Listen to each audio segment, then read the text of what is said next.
Hello and welcome back. This is Sherry with Heart and Soulful in the studio today with another new video for our stencil making series. So this would be video number 4. So if you have not been watching the series, I'll put a link to the playlist down below in the description so that you can start from the beginning. The introduction is kind of going to show you my progression so far. I'm new to making stencils. And if you follow my channel, you know that's what my channel is about. It's me learning new things and then sharing them with my viewers. And I do a wide variety of things. So I know a lot of you are brand new to my channel just since I started the stencil series. So it's kind of fun if you want to go back and maybe check out some of the other things that I do. They kind of all fall into the paper crafting category and journal making and that sort of thing, which we all love to use stencils. And I've been lately into making lots of gel prints for collage, and I wanted to make my own stencils. So I'm working with a Cricut Maker and a MacBook Pro is my computer. And that's kind of where we're starting in this series. We're going to be adding in Procreate and Adobe Illustrator and maybe even some other things because I have been receiving comments with others telling me what things that they are working with and trying to take these lessons and apply them to whatever equipment they have. Same with people who don't have any kind of cutting machine, even though that's not part of my journey because I do have a Cricut. I am trying to include in every video something that you can make stencil wise without any sort of mechanical cutting machine. So I'm going to do that with this video also. The other thing that I've kind of been doing is whatever last lesson we had, I go ahead and cut the stencil that I make on the computer during the video, go ahead and cut it and then do some gel test prints for it. That way I have my thumbnail for the video, but then also I want to show you those at the beginning of the following video. This time is going to be a little bit different because we're kind of taking bigger steps now with what we're learning. And for today's lesson, what I wanted to cover, I want to talk about some things that I think will be better served if I actually have the samples to show you ahead of time so you can see what we're going to be working on. So I'm going to do that. But first, I'm going to put this aside. We'll get to this because this is really for all the people with a cutting machine of some type, whether it's Cricut, Scan and Cut, Cameo.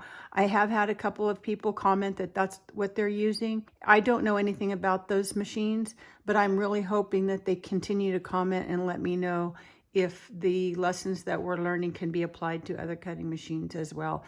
So we'll cover that and we'll see how it goes. I only have maybe 3 people that have commented so far that I know are using other machines. So the first thing I want to do today though is go a little bit more in depth for the people that don't have a machine. Some little things, like I said, I haven't been cutting paper stencils or cardstock stencils or anything like that by hand because I have the Cricut, but I thought it would be fun to see what we can come up with for those of you who don't. So last time I had started making a stencil. It's actually this one. I did a test that I'm going to show you after, but I finished the one that I had started on camera.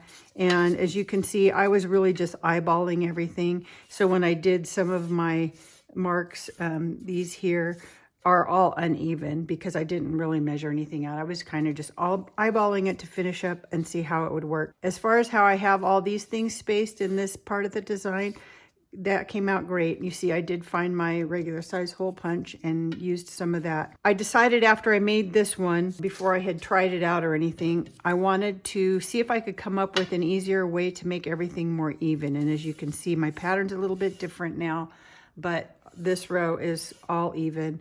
This ended up being too close together.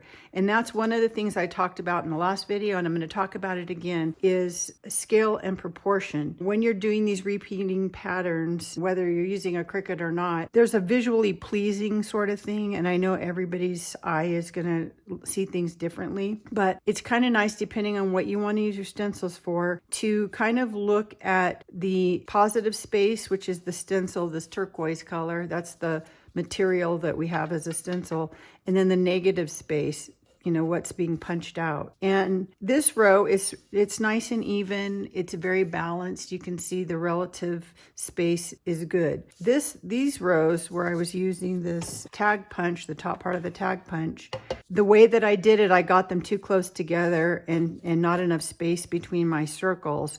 And so you can see what happened the first time I used it. I tore my stencil because this was just too skinny of an area. And we're going to address that again in Cricut Design Space when we're designing, but it really was critical for something like a paper stencil because it made it really fragile there. So I thought, what can I do different to make it a little bit better and sturdier and something we can use over and over again? And I wanted to show you this also. I didn't do anything to this paper stencil before I tried to use it. It was just it's recycled copy paper. And so what happened is I put my paint down, I put my stencil down, which meant now I only have paint on one side. And when I pulled it up, not only did it tear, but it curled up. And that's because I don't have paint on the other side too. So one of the solution that I had here, I've ironed it. You know, you make sure you put 2 pieces of paper, you know, and sandwich it before so you don't get anything on your iron. But I was able to iron it and flatten it out. I'm not going to reuse this one because I've torn it now, but I want to show you what I did on the old one that made it, I think, more durable. So this was the first one that I was playing around with on camera. And again, these are pretty fragile on the side here. These will probably tear at some point.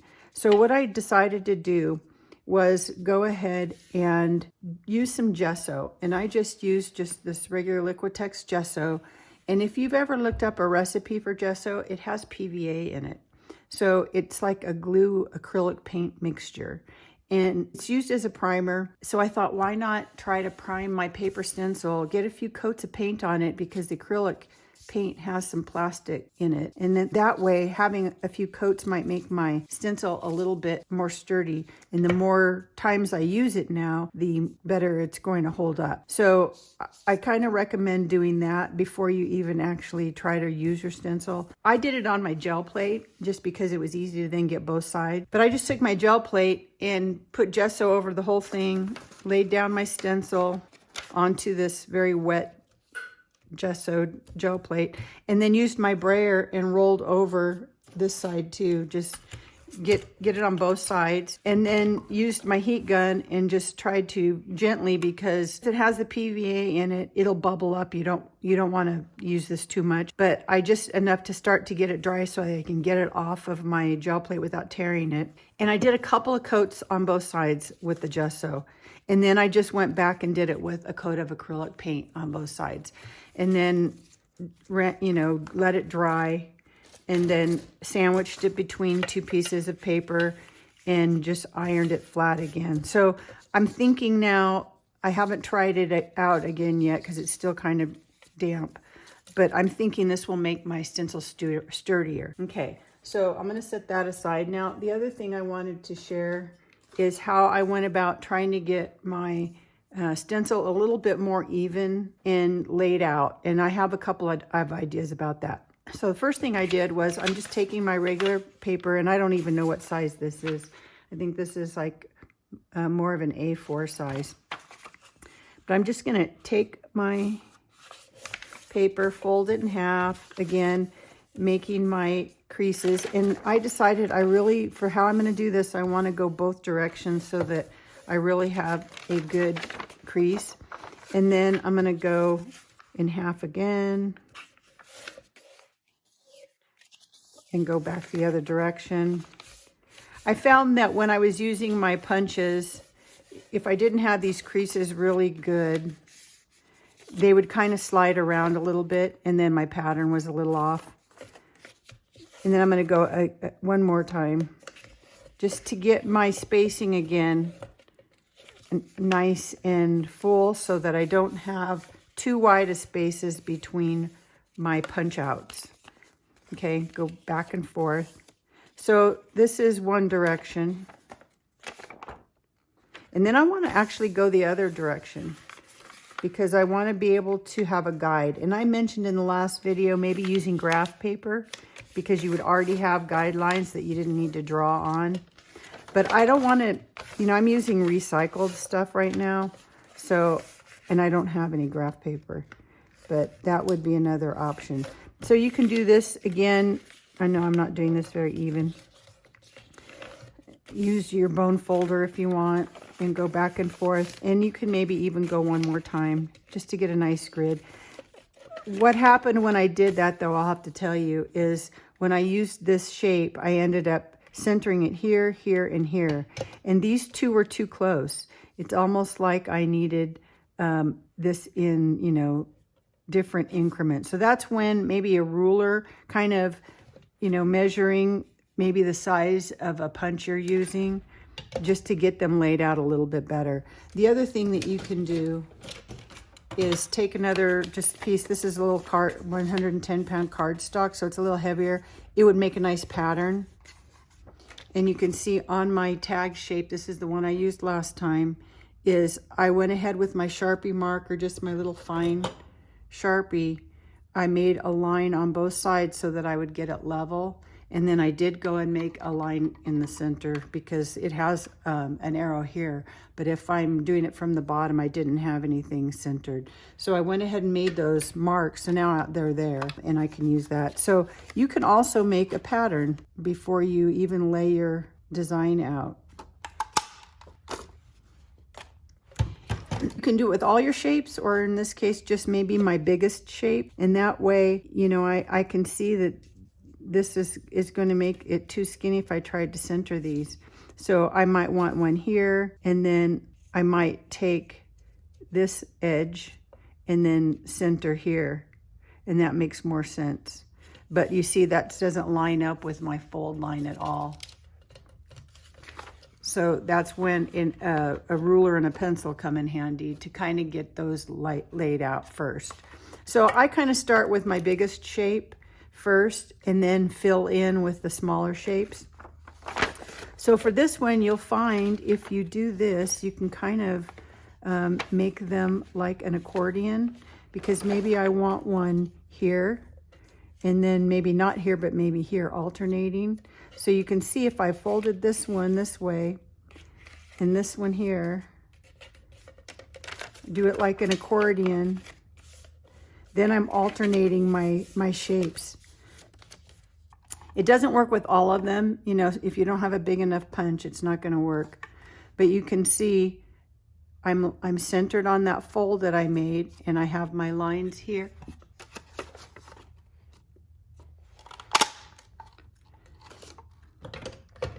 And now when I go to do the next group, I already have my pattern, and then I can just line it up.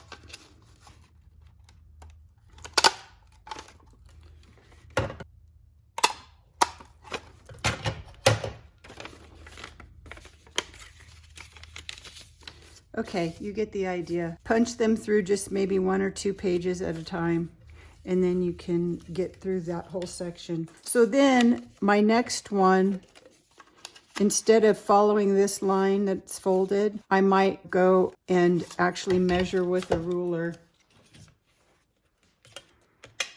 and make a new halfway. So I'm just going to kind of eyeball it and find the center. And then the same thing here. That is...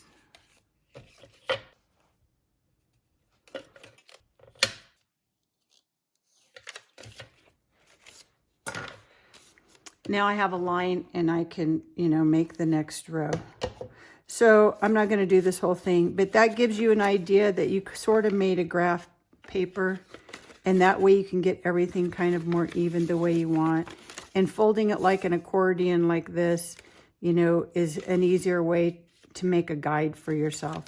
So that was just one helpful thing, I hope helpful, how to make that a little easier.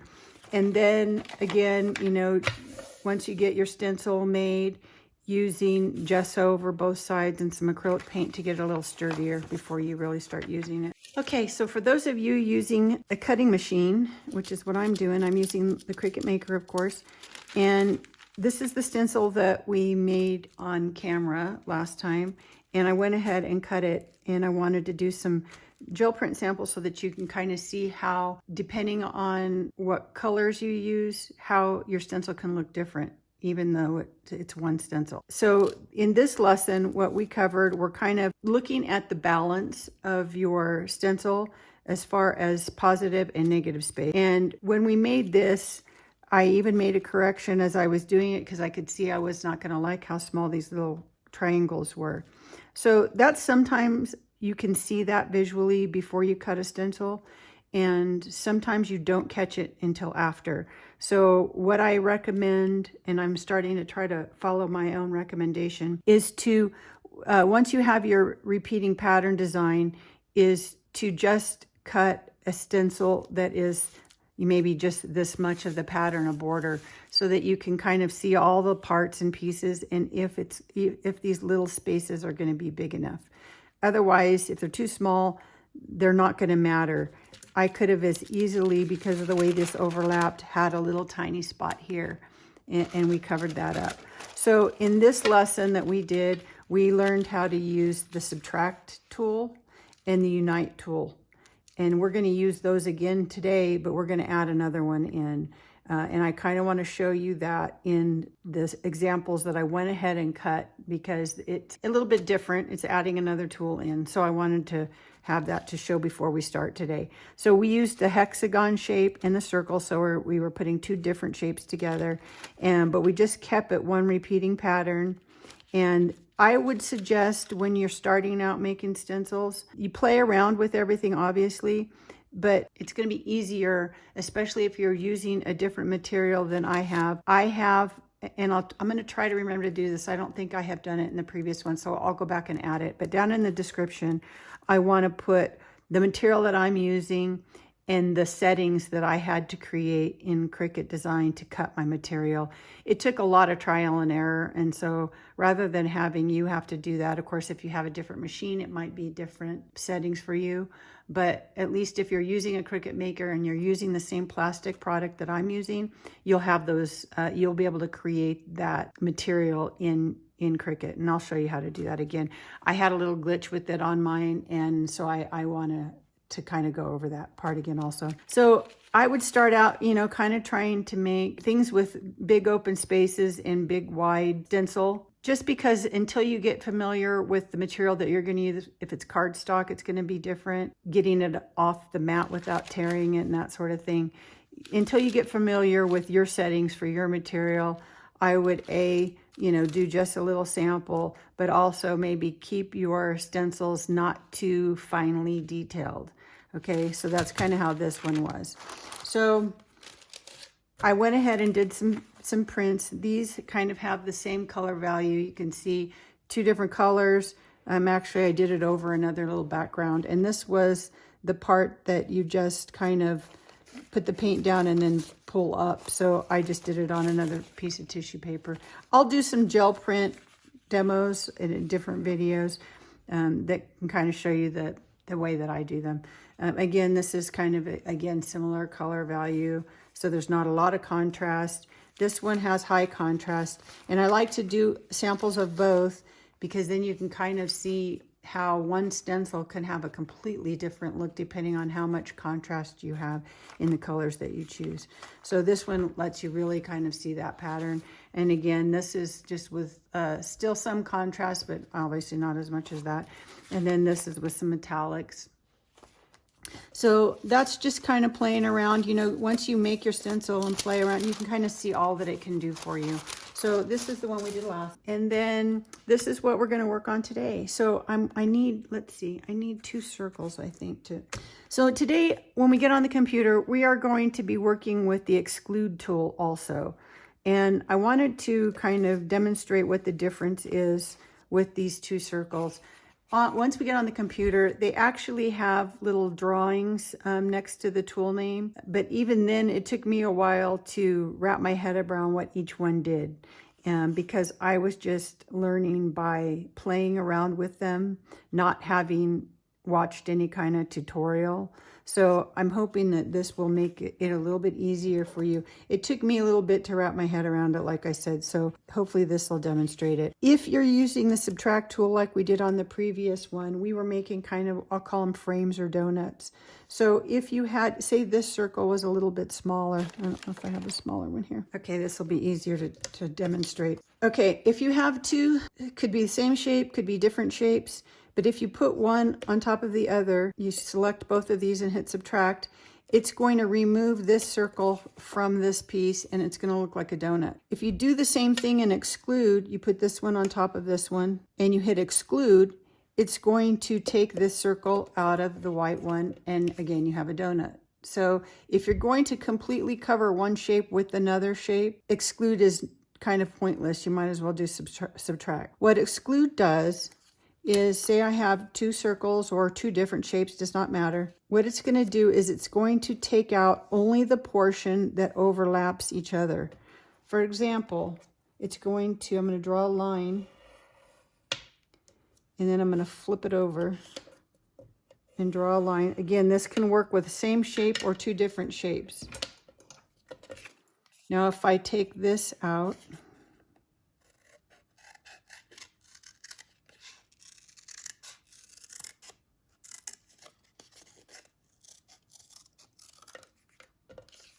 and cut this one also with these scissors.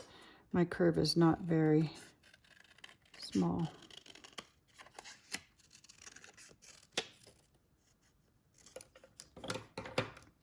So here were our two circles, and these were the two pieces that were overlapping. So those get removed, and now after I've clicked on exclude, it's going to leave a space, a hole here, and then this would be solid. So if this were my stencil, these two would be plastic or cardstock, and this would be punched out. But my problem is, if you remember from the last video, this is too skinny here. And so the Cricut's going to cut out, you know, it's going to cut out around both of these shapes. And now I don't have a stencil because it's just going to cut them all out. So basically what would happen is I would end up with a complete cutout that's this size. So for today's lesson, we're going to learn how to use exclude and go ahead and use it for stencils by what I'm going to call is adding a patch. So we'll show that on the computer, but I wanted to be able to show you this before we get onto the computer so you can kind of wrap your head around what exclude does. It's going to remove the overlapping part. Okay, so when we go over to the computer, we're going to be making a stencil, and I want to show you this part because this is where balance and scale, proportion, and all that come into play. So this was my first attempt at using two shapes using the exclude tool. I used an octagon and a cross. And this was my print, and it's fine. But if you look at my stencil and look at my print, when I did exclude, let me get a piece of white paper to see against it. It created my patch were these little tiny squares to cover up that little line that was going to break. And I did little tiny ones, so it's really not very obvious. And it looks like a fine pattern, but because of the scale of the pattern, I didn't take advantage of the shapes that I was creating. They look pretty simple. These little notches are almost invisible by the time you do a print. Sorry about the shadow here. You see those little notches, but you know, they're not really visible. So this is a fine stencil. I can use this, but I wanted to improve on it. So I went ahead and I adjusted them a little bit more, and I made my squares a little bit bigger, and I'll show you how we'll do that. But you can see it made my shape a little bit different, and I still liked it. I liked this, but I wanted these to be a little bit more obvious also. So I learned that from doing just the little sample.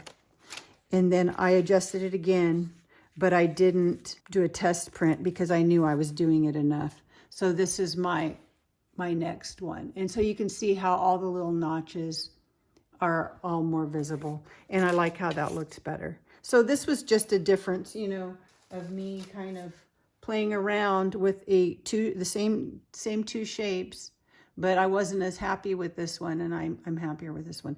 You might like this one. So again, everybody's going to be different. Everybody has different style and that sort of thing. So I liked this one, kind of gave me that Navajo rug sort of feel. So this is some of the ones that I printed. It's always fun to do them in black and white because then you can kind of really see if you're going to like the pattern or not. And then again, doing the opposite light and dark, so I can kind of see how they were going to look different. So that's for the one that we're going to do today. Now the next thing that I'm going to show you, and on the computer as well, is we're going to learn how that was a design where I had my shapes and I just had them laid out kind of like in the very first video that we did where they're just side by side, and putting those together creates a pattern. You can adjust, and I kind of showed you a little bit in the last video, by incrementally moving those and not having them overlap in different ways, you get completely different designs. So I did a test, and I'm going to show you how we do this on the computer. This is all those same two shapes as our original stencil. I went from this to creating all of these just by how I arranged these. And I came out with some patterns I wasn't sure I'd like. I had more than this, but some of them you can look at right away and say, I'm not going to like those because the space in between, the balance of space is different. So just from standing back and looking far away, this one here has a really nice balance, positive and negative space. This one has too much positive space and not enough negative space. They're too small of little cutouts. They're not going to translate as well in a gel print. This one's okay. I wasn't wild about this skinny line here, but this was okay. And this one was okay. You know, this one probably is not as well balanced. It has a little bit too much positive space for me, not enough negative space. So I did a sample where I did a gel practice. I didn't cut the stencil, but I had all of these pieces that I could use. So I laid them out on one gel plate so that I could print them and see what they looked like all together to help me decide which one I liked the most. I could have done two of them and made them full stencils if I wanted, or alternating, you know, patterns where I have this design and then I may have a completely different design that I like better to make kind of that rug kind of look. So this was just playing around. I'm going to show you how we're going to do all of this kind of on the computer and we'll go from there. But I really, this was kind of a fun thing to be able to get with just a simple pattern, multiple stencils, just with one sort of design so you don't have to kind of keep creating the wheel. So we're going to go over to the computer now. Okay, so here we are to the computer with the Design Space loaded and a new canvas. You just go up here and click new, and then I'm going to grab two shapes, the octagon. Let's make it big so we can see. Let's make it 6. And then I'm going to grab the plus sign, and let's go up here to this little square next to operation, and we're going to make it a different color so we can see it easier. Now, again, like I said, if I were to hit exclude now, it's going to just cut that plus sign out of my shape because there's nothing really overlap. It's completely overlapping. So let's make this a lot bigger. We want to keep it locked because I want it to still be an even sort of square shape, and that's too big. Let's see, select all, align, center, maybe a little bit smaller. Oops. Select just my cross, select all, align, center. That's better. Okay, so now I'm going to select all, and I'm going to go to combine, and at the very bottom here is exclude. And if you look at that, just kind of like the circles that I was using in my demonstration, it's going to cut out where they overlap. Subtract, cut out whatever overlap from the top from that bottom one. Where this is going to cut out from both pieces, it's going to exclude that middle. So if we hit exclude, it's going to leave this, instead of subtract would have cut all of that out and left just these 4 pieces, because I would have been subtracting the top shape from the bottom shape. This case, I'm only subtracting what is overlapping from both shapes. Okay, so here I have my new shape, and you can see the Cricut's going to cut around every black line, which means these 2 pieces are not going to be connected, so I don't have a stencil. So in order to make this shape become a stencil, I need to put what I'm going to call a patch. I need to overlap and unite a shape with this so that I don't have this fragile connection here. So let's take a square. You can use any shape you want, but I'm just going to use this as what I used in my design.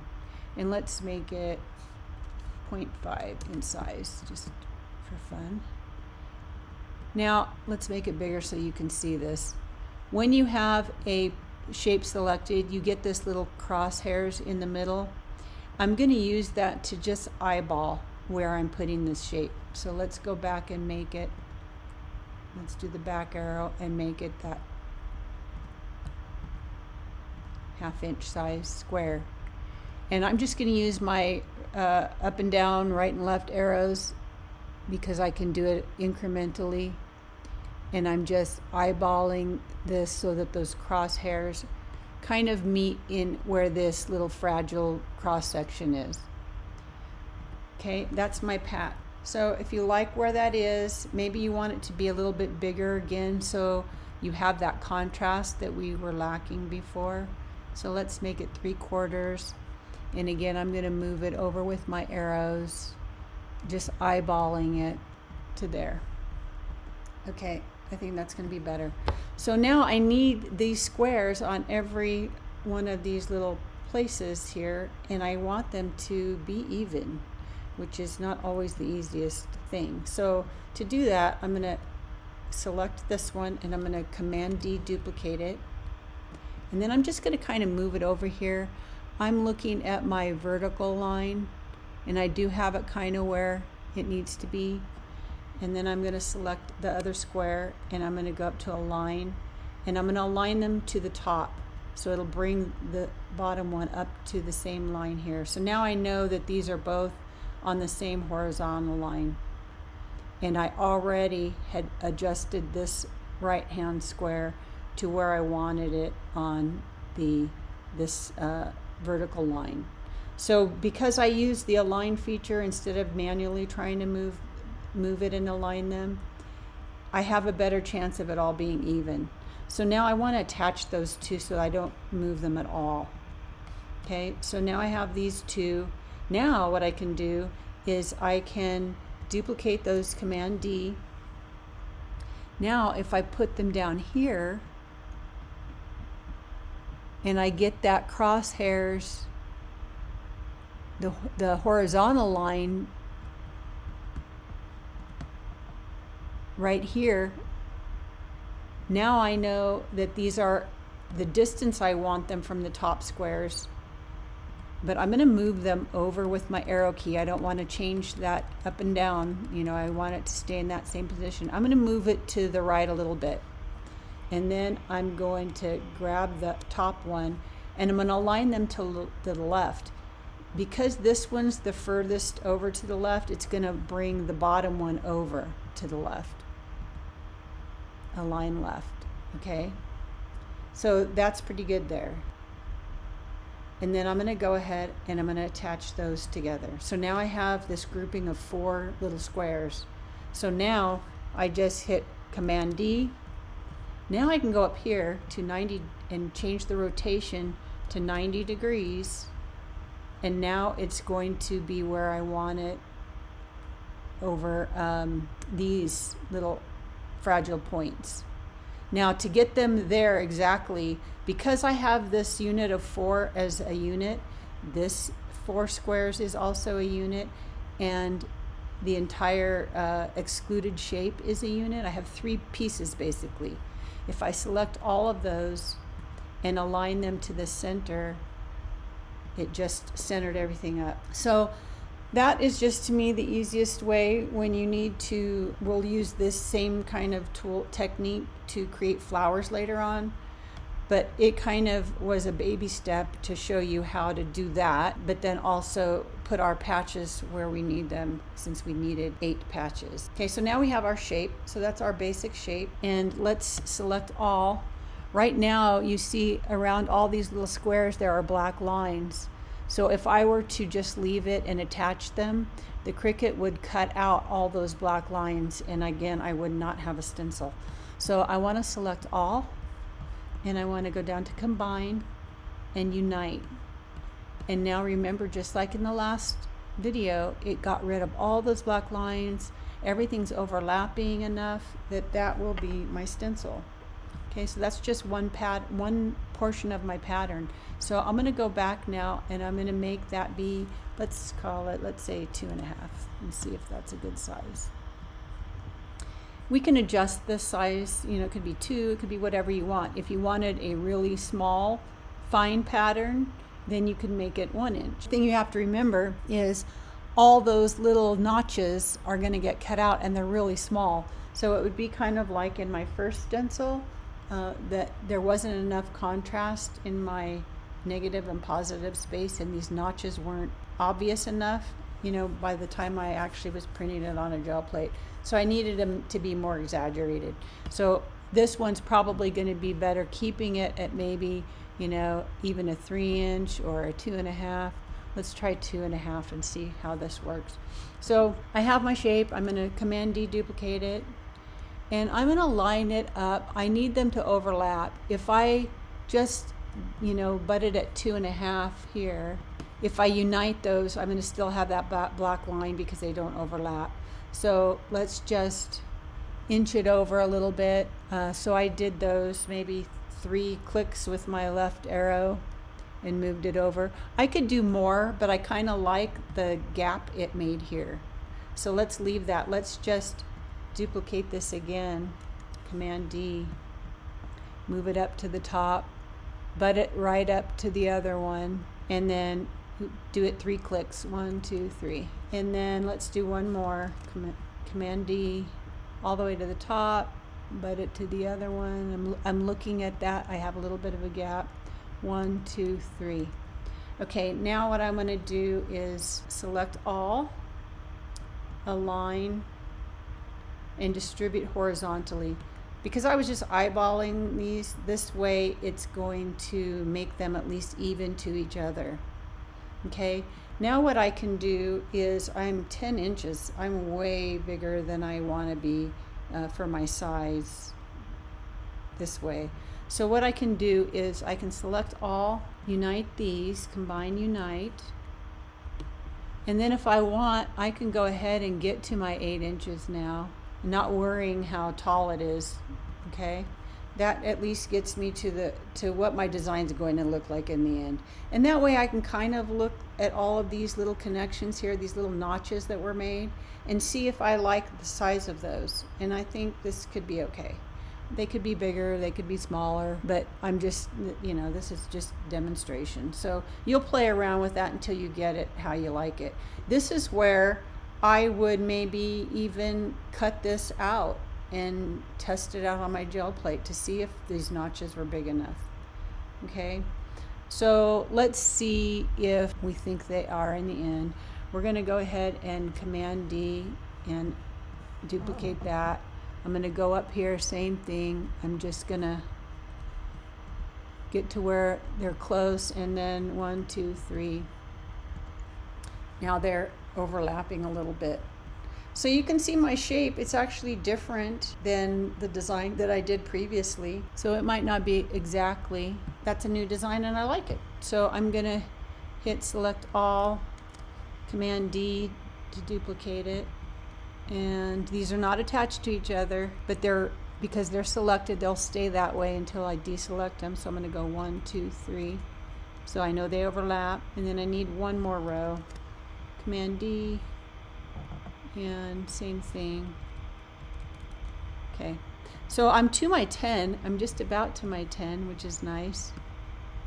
If I select all, align, distribute vertically, it's going to even them all out with each other, and then I can make this, I'm going to unlock it, and I'm going to make it to 10. So now I have my 8 by 10. I'm going to lock it again. These are still not attached yet, but I'm going to now go to combine, unite, and now I don't have any black lines in between anything. So it's going to cut all of these squares out, and it's going to cut all of these crosses out. So that would be my pattern. Now again, if you want to test it out, you can even do it with 2 rows and just cut those and not do the whole thing. So the next thing we want to do is go back and make that frame. If I don't make that frame, my stencil will be cut out just like this. So I do want to have my little frame. And let's see, I'm going to make it, I'm going to grab a shape, I'm going to grab a square, I'm going to unlock it. Now my design is 8 by 10. I can make this a little bit bigger if I want, 8.25 by 10.25. And then I want to do one inside of it. We'll make this one white so you can see it. I'm going to unlock it. I'm going to make this one, let's see, a little bit smaller than my 8 by 10.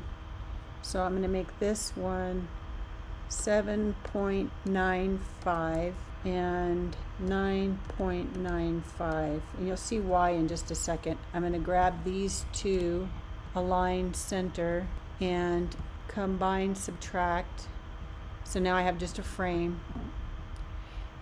I made it a little bit smaller on the inside so that it would overlap my design. And then it's a little bit bigger on the outside so that I have something to grab. So select all, align, center, and now when I go to hit unite, it's going to attach my frame to my design instead of having that little line. If I would have made it 8 by 10, there would be a little block line there. Okay, so that is ready to go and I could cut it. So you could look at that and say, you know, I don't really like this because I don't like the positive and negative space. I don't like that these squares are so big. You may say I do like that because this would be kind of a neat stencil to layer stencils. So if you remember, I have that little stencil that has a bunch of plus signs and they're really small. That would be kind of fun to have this big design and then those little plus signs inside all of these squares. So again, this is where you have to, in your own designs, play around with your scale and your proportion to see what you like and just create something different every time. So now we're going to take this one stencil and we could go ahead and save it. So let's save this one and we're going to call it Octagon Plus. I think I'm on maybe 3 because I have some of these already going. So we're going to save that. Okay, so one thing I want to show you that I haven't, that will be handy for this portion of the tutorial, are 2 things actually. One is how to hide something. We're going to take this design that we have, and the first thing that I want to do is I want to undo unite because I want my frame separate from my design. And what I want to do is I want to hide my frame. That is up here under the word subtract. If you see, there's a little picture of the frame. So a couple things that are going to be handy for this portion is to hide things and to give them new names over here in the layer so that I can find them easier. So first of all, I want to change the name of this. So I just double clicked on the name and then I can highlight, subtract, and change that to frame. And now if I have a lot of things, I just hit return and now I've renamed that. So now if I have a lot of different things in layers, I can find which I'm referring to. Right now all my designs look the same, but if I had a variety, like say every row was different, I might want to name those, and that's what we're going to do as we start creating new borders. So I'm going to hide my frame because I don't want to see that at all. And now I have all of these together, and now I'm going to take those and also undo unite those, deselect those, and now you see they're all apart again. So I'm going to take these first 2 and let's say, just move these out of my way. I want to kind of try to create some different designs now. So what I'm going to do is I'm just going to, with my arrow keys, I could move them just grabbing and moving and start to just kind of slide up this and see how that makes a different design. I kind of like that, so that would be one new design. So I'm going to select those two, and I'm going to see if I unite those, if they worked, and it did. So I'm just going to zoom in here so you can see. I don't have any black lines, no white lines where they don't quite overlap. So that's a good design. So I'm going to go back and make that my 8 wide to get it back to the size I had it. Now I want to save this portion, and I can do two things. I can save it and hide all these things, and then it will be on its own and give it a name, or I can just leave it in this project and give it a name. So because I've united these, everything in this, you know, light green up to this dark green stripe are what it takes to make this shape, these 2 rows. So I'm going to go ahead up here, because that's what I have selected, double click on unite, and I'm going to call this border 1 because I'm going to make multiples. Okay, so it's there, and I'm just going to move it off to the side out of my way. I could also just make it disappear by, it's all kind of in gray, and so I can't click on it, it's not really there. I would have to bring it back. Okay, so again, I have it selected. I'm going to click the little eye, it's going to take it away, and then if I want to bring it back, I just click on that again. Okay, so let's play with these other ones. So I can do the same thing. I can grab 2, and you know, I could even offset them if I want somehow, like that. That's another design. So maybe I put it at the 1, and then because I moved this way, I wasn't quite all the way to the top. So one thing that you want to do is either check your position over here at position and put it at 0, or grab everything and make sure I hit align top so that they're all lined up. So that looks good too. Let's see if I unite those, what that looks like. Combine, unite. Double check that to make sure I don't have any white or black lines anywhere. I don't.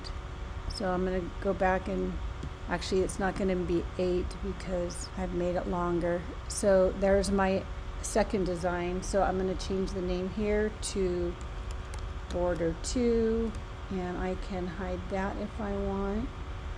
And now I'm down to just 1, but let's Command D duplicate. Oh, I kind of like that, how they're kind of staggered that way. Now if you look here, I have these weird little jagged things that are small. So if I click on this bottom one and just kind of nudge that down a little bit, I still have an interesting shape. So let's select both of those and combine. Oops, you know what I want to do? I need to duplicate another one. Let's duplicate the whole thing since I have it selected. You'll see why here in a second. So I'm going to combine, unite those. Again, check for any black lines or white lines. It looks good. Let's go back to the size I had it. And then again, select it. This will be border 3. Oops, I was going to hide that. And now I have these 2 still. So let me make another one just so I don't use both of them. And maybe I go change this again a little bit here and create another pattern. So that one's a little bit different, I think, than the first one. Okay, so I'm gonna select these and try and see if I unite those. Combine, unite. See if I have any weird lines or black lines. And that one looks good except for, well, let's see. This one could be tricky. So it would work because it's going to be attached here, but you see these fragile corners? Those would be cut apart, just those 4 corners. But because this is all attached, it would still work. This section here is going to hold my stencil together. So this one could work. It's just going to be have those little loose spots and not the end of the world. And I kind of like that pattern. So I'm going to go ahead and give this a name. What are we on, border 4? Okay, and then I have this one still. Let's just move this one off to the side. And duplicate. Now you might even do something like this, but they need to be connected in some way, so you need to maybe have another patch. So let's just keep going up and see if we get anything else that we like here. So this one has these little skinny lines here that I don't really like. They either need to be bigger or completely gone away. So that's kind of nice, that shape, the little square. So let's select that and combine, unite. And again, this is a good sample. So if I make this bigger, see how this little black line is there? That would actually cut a little slit. So I didn't have it quite where I needed it to be. So I'm using the back arrows. It's taking a little time because there's so much information in these files now. So let's go undo unite, and I need to nudge that up a little bit. Okay, so that corrected that little line. So now I have border 5. So just with that same simple shape, I was able to create all these other borders, and some of them are hidden. 5. And I don't know that there's an easy way to bring all those back that were hidden without finding them here in my find them all in layers. Okay, so these are all the shapes that we just created, the rows, just by, this one's odd because it's staggered and this one's longer. So, but you can see how you can just come up with completely different designs just from those shapes.